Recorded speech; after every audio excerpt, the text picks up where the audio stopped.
How to delete all Facebook account without password, email, phone, and username. Let's get started. Launch your Facebook app. You will land to the home page. Now at the top right corner, you will find this search icon. Click on it.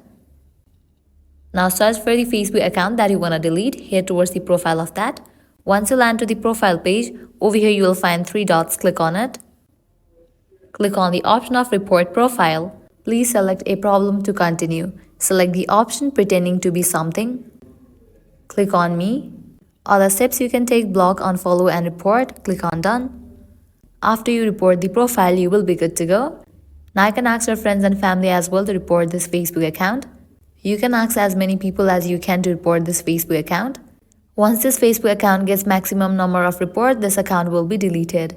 So this is how you can delete all Facebook account without password, email, phone, and username. If this video was helpful, don't forget to like, share, and subscribe. Thank you.